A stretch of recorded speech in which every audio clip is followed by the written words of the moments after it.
My wife works as a secretary at a major corporation.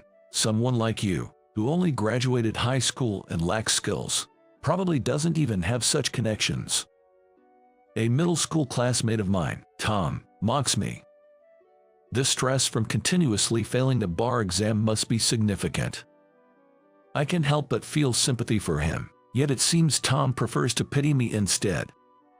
Indeed, I only graduated from high school and have never been married. If belittling those around him helps him forget his own misery, then so be it. Oh, speak of the devil, looks like your wife has arrived. How do you know what my wife looks like? We've met a few times before. Tom's wife, Emma, approaches us with a smile but turns pale upon seeing me. I'm terribly sorry for the other day. What are you saying, Emma? This guy is a failure in life. Unaware of the whole story, Emma begins to explain the situation to Tom, looking quite embarrassed. My name is John. I'm 42 years old and the president of a leading confectionery company called Smith Confectionery.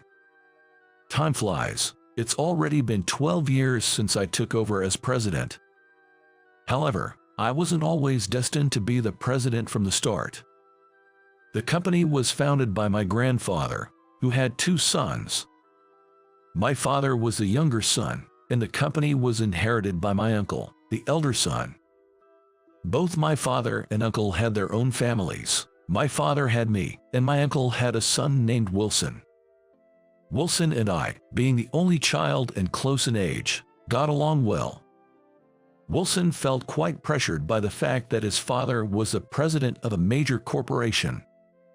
John, you're lucky. You can choose your own path. It seems like everything has already been decided for me, so I can't even dream. Every time we met, Wilson would express his feelings like this. Normally, people would think being promised the position of president is a fortunate thing. But I didn't envy Wilson's situation either. It's not that I dislike my uncle's company or anything. I believe the privilege of youth is to dream. As we grow older, we're forced to confront the realities that challenge the dreams we had in our youth, one by one. But that was a concern for the future, and we, being young, had every right to dream. In that sense, Wilson's options were limited, and I could understand his dissatisfaction. Eventually, as I was considering which university to attend after high school, I wanted a career that involved interacting with foreign cultures, so I aimed to enroll in a university in France. Wilson was in his second year at an American university, studying economics. I successfully got into a university in Paris and made the move. Everything I saw and experienced was not only fresh but also enlightening, making every day fulfilling. During my second year at university, my fate took a significant turn. Wilson was involved in a car accident, rear-ended by a truck, and passed away. My uncle was deeply distressed, affecting even the management of the company. After the funeral, as I was about to return to France, my uncle and father stopped me. Could you take over the company in Wilson's place? We'd like you to leave university immediately and join our company. This is our request as well. You might have had various things you wanted to do, but there are many experiences only available to those at the top of a company. Please, help our company. I wish I could say I was torn, but I wasn't even allowed the luxury of hesitation. Thus, I dropped out of university and joined my uncle's company as the executive vice president. 10 years later, upon my uncle's passing, I took over as the president. This year, at the age of 42, I received an invitation to a middle school reunion. There's a handwritten message from Bob, who's organizing the event. Without John, who was always at the top of our class, it just wouldn't be the same. We're all getting older, and I'd love to catch up and share our current situations. I let out a heavy sigh, wondering, what should I do? My memories from middle school aren't particularly fond ones. It might seem odd that I have no fond memories despite consistently being at the top of my class. I didn't necessarily care about being the top student. It was because there was a student who desperately wanted that top spot. His name was Tom. His parents were extremely focused on education, sending him to supplemental classes from a young age. They had wanted to send him to elite private schools for both elementary and middle school, but he failed the entrance exams for both, ending up at the same school as us local kids. So, for him, not being the top student in a public middle school was out of the question. Unfortunately for him, I was in the same grade and consistently secured the top spot in terms of grades. Tom tried desperately to outdo me, but he never managed to. Since I didn't attend any supplemental classes, Tom became even more envious of me. How come you get such good grades without even going to supplemental classes? What can I say? Maybe because I pay attention in class. I pay attention too. Although I didn't need to be the top student, exam results were an important measure of my abilities, so I had no intention of slacking off and giving up my position. Wanting to be at the top in any way possible, Tom ran for class rep. Since no one else was interested, he automatically became the class rep. He showed his strength in assigning groups and distributing responsibilities for school events, subtly putting me in difficult positions. He put the worst troublemakers of my group and would say, "I'll tell John about the important school announcements," but then he'd just not do it. The next day, I'd be the only one out of the loop and scrambling, but since teachers tend to be lenient with high-achieving students, it was usually brushed off with a wry smile. I wonder if teachers will also attend the reunion.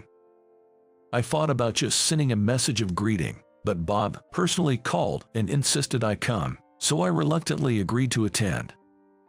The reunion is being held at a spacious restaurant in New York. It's a restaurant known for its beautiful interior, often used for weddings or gathering events.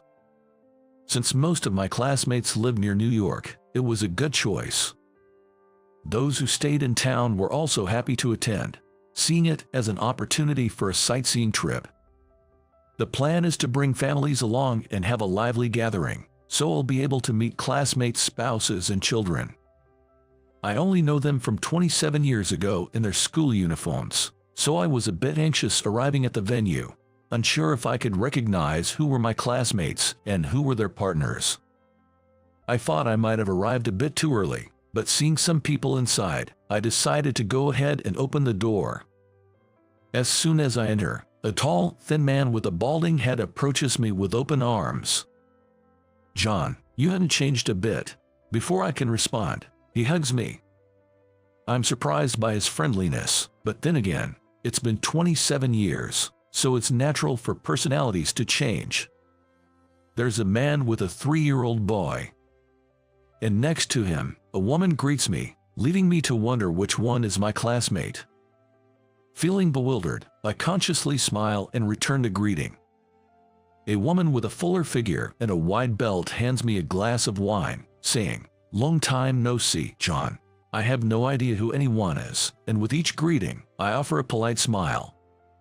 Despite my lack of memory, it seems I stood out in some way, as everyone remembers me. Do I really look the same? You haven't changed at all. You're still as handsome as ever. Bob, on the other hand, is already in a precarious situation with his hair. Hey, come on. I'm sensitive about that, so don't bring it up. It's as if we've all been together up until yesterday, easily exchanging words. The only person I can somewhat recognize is Bob, but I can't remember the name of the woman I'm currently talking to at all. When I sign the attendance sheet, I see that 9 others have already arrived. How many attendees are there? This restaurant might burst at the seams if everyone shows up, right? Probably around 12 in total. Everyone's pretty busy, so quite a few couldn't make it, but some did send messages. Considering our age, it's not bad that this many of us could gather. Hearing about those who opted for just a message, I somewhat regretted not doing the same. The buffet is already set up, and some parents are impatiently serving food onto plates for their children. I sit idly by the counter, wine glass in hand, feeling somewhat out of place. Then, Bob quietly takes a seat next to me. I've always wondered about your final educational background. I pictured you graduating from some prestigious overseas university. No, I'm just a high school grad. Various things happened, and I ended up working at my uncle's company. Bob looks at me with surprise. Really? That's unexpected. In marriage. I'm not married, but just then, the restaurant door opens and a weary-faced man enters.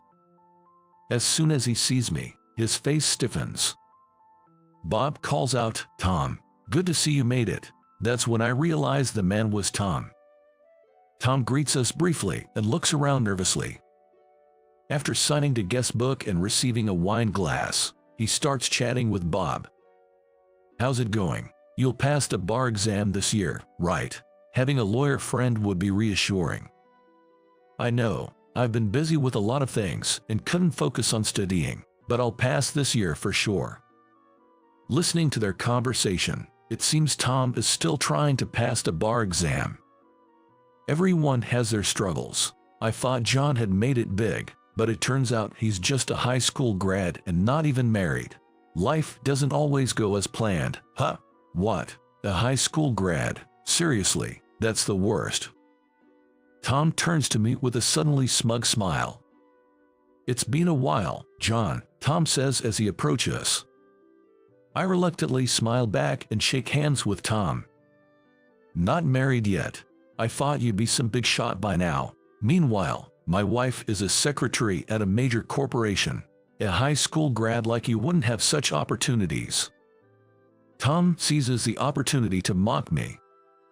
Finding someone he perceives as weaker, especially someone he's always harbored animosity towards, must be quite satisfying for him. He's always been the type to boost his self-esteem by putting others down. This stress from continually failing the bar exam, even at 42, must be significant. I can't help but feel sympathy for him, yet it seems Tom wants to pity me instead. Indeed, I'm just a high school grad with no marriage history. If belittling those around him helps him forget his own misery, then so be it. Tom looks at me with a sense of superiority. I avert my gaze, feeling slightly uncomfortable. He probably misinterprets this as a sign of inferiority. He pats my shoulder with a broad smile. "Marriage is great. My wife supports me through the bar exams, and working at a big company means we're financially comfortable. But I guess there aren't many women who would settle for a dull guy like you." "That's great. You've got an understanding wife. Speaking of big companies, could it be Johnson Trading by any chance?" Tom's face drops in surprise. "How did you know?" I nod, realizing it was as I thought. More attendees arrive at the restaurant, including a family of 4 with 2 kids.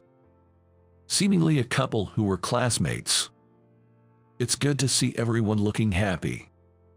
I silently finished my wine and say to Tom, "You'll have another, right?" before ordering 2 more glasses of wine from the bartender. "So, what about the high school grad part?" "I was attending a university in France, but my uncle asked me to come back to take over the company, so I ended up dropping out after 2 years. That's why my highest level of education is high school," I explained. Tom fell silent, looking displeased. Perhaps he was disappointed rather than sympathetic towards my situation. Glancing out the window, I noticed the rain starting to fall, with umbrellas blooming one after another. I wondered if those still on their way had brought umbrellas, thinking about it as if it were someone else's concern. Since I hadn't brought an umbrella, I realized I'd need to buy one from a nearby store. While we were talking, the restaurant door opened, and a woman dressed in a blue suit came in. It seemed she had gotten wet without an umbrella, as she brushed the raindrops off her suit. "Speak of the devil, looks like your wife just arrived," I said. "How do you know what my wife looks like? We've met a few times before." I was well acquainted with the woman, Emma, but had no idea she was Tom's wife. She was known in my company for her hard work supporting her unemployed husband as he pursued his dreams.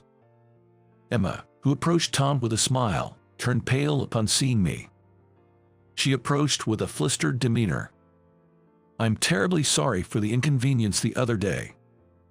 "What are you saying, Emma? This guy is a loser in life." "What are you talking about? This man is the president of Smith Confectionery." I watched Tom's stunned look with amusement. Unaware of the whole situation, Emma began to explain my circumstances to Tom with an apologetic tone. Emma's employer, Johnson Trading, had business dealings with my company, Smith Confectionery.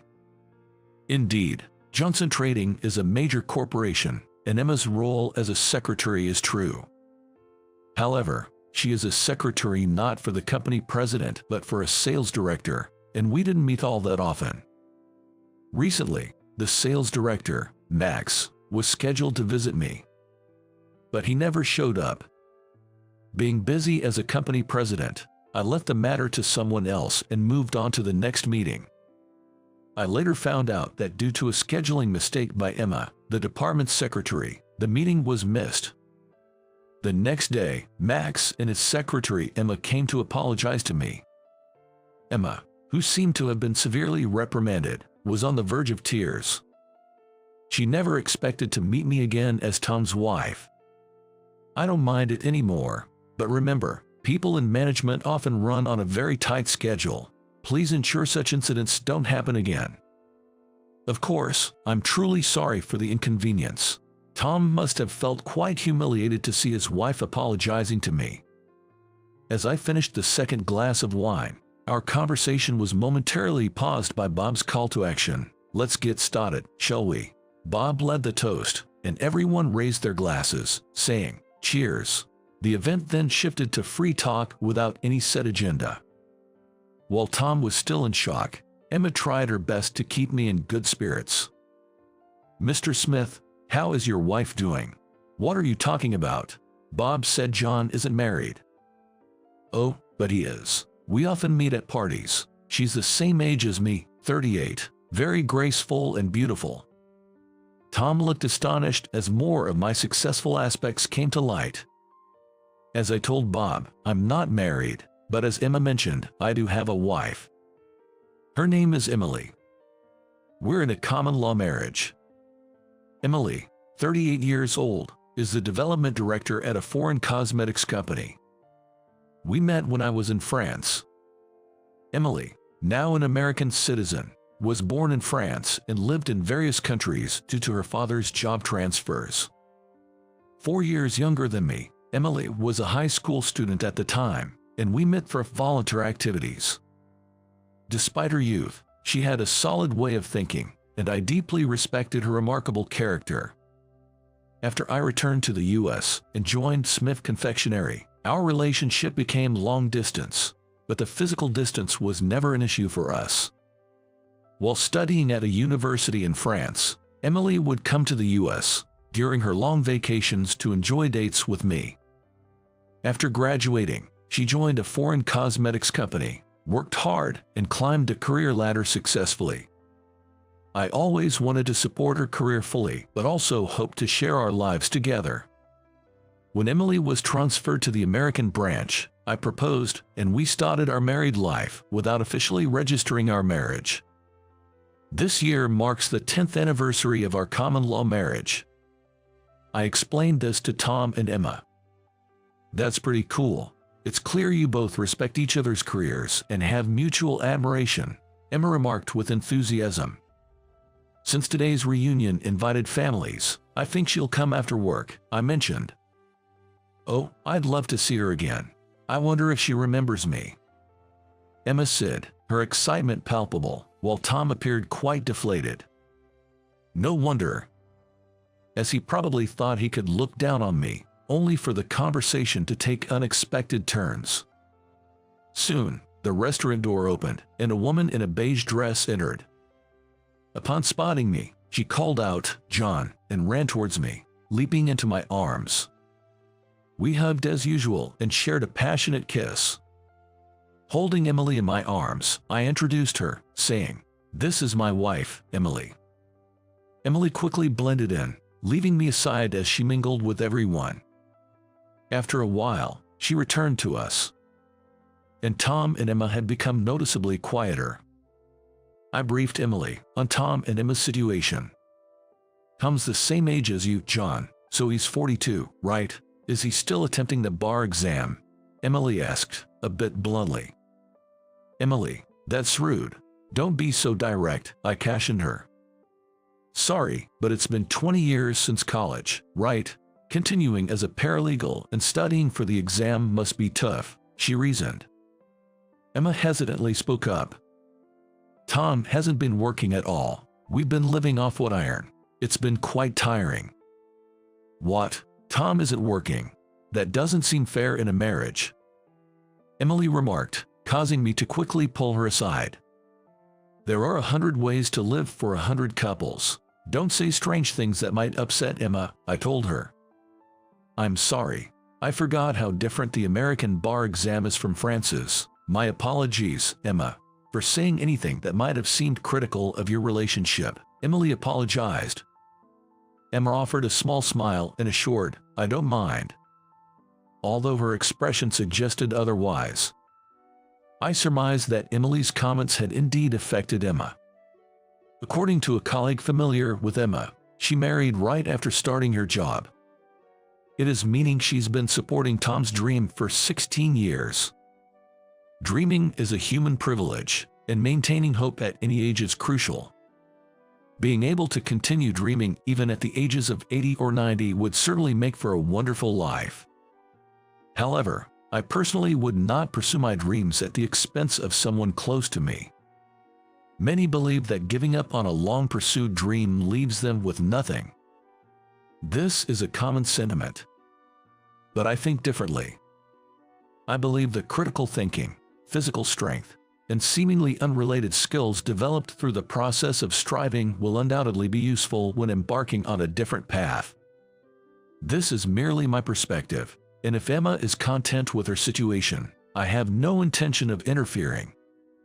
Every year, there are bar exam passers who are over 60.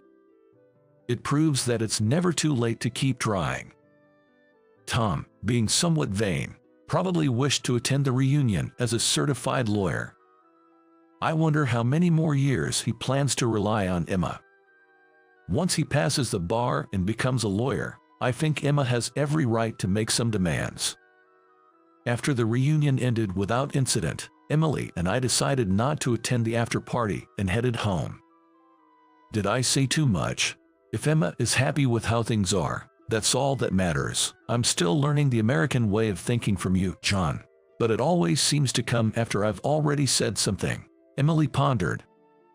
I'm sure there are others who offer similar advice to Emma. If she's fine with Tom not working at all, then all we can do is to support them. I reassured her, holding her hand tightly to comfort her. Emily leaned into me, and I wrapped an arm around her shoulder as we walked to the station.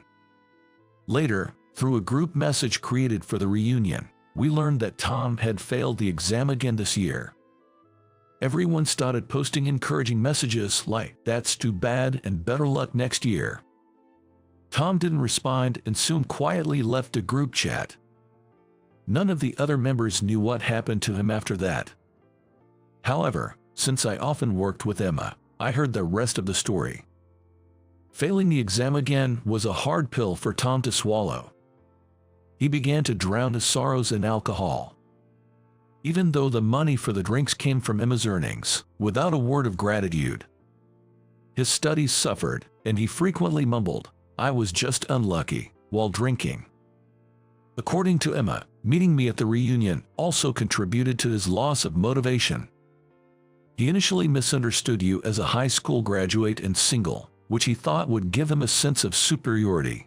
Instead, he was shown a different class altogether. Rivalry can be a tricky thing, she explained. "So, you're going to continue supporting Tom as before?" I asked. "Well, I've been offered a job overseas. It's a great opportunity and exactly what I wanted to do. I don't have the capacity to support anyone else right now," she revealed. Emmy asked Tom to consider working while studying for his exams. However, Tom was convinced that working would hinder his studies. "Then let's part ways. This is a once-in-a-lifetime opportunity for me. I want to take a chance on it," Emma declared. She packed her belongings into a trunk and set off for her new posting. But who could truly call Emma heartless? Emma seemed to make up her mind on divorce. Left alone, Tom, having relied on Emma for household chores, resorted to a diet of macaroni and cheese. Yet, he insists on continuing to take the bar exam until he passes, even though he can't quit drinking. It's hard to imagine a bright future for Tom, and I'm probably not the only one who thinks so. A year after the reunion, I attended a wedding between classmates. Both the bride and groom were divorced, with children close in age. It seems they reconnected at the reunion and finally acknowledged their feelings from middle school. Once they confirmed their feelings, everything quickly fell into place, leading to their remarriage with children in tow. Emily and I were invited as a couple. Family is wonderful, isn't it? Maybe I should have had children too. Emily mused, her words lingering in the air. Even someone as beautiful and talented as Emily, with a successful career, can have regrets in life. We're a fine family as we are, aren't we? We don't need children to be happy, I reassured her. I know, it's just wishful thinking, she replied. There are many forms of family, and happiness varies depending on what one values. We have our own way of life, and we're living it to the fullest. The key is not to compare ourselves with others. Tom's unhappiness stemmed from constantly comparing himself to me. Once we start comparing ourselves to others, our happiness starts to fade away. I'm happy with our family, Emily. I'm happy with our family too, John. Gently holding hands across the table. I'm willing to do anything to make this happiness last forever.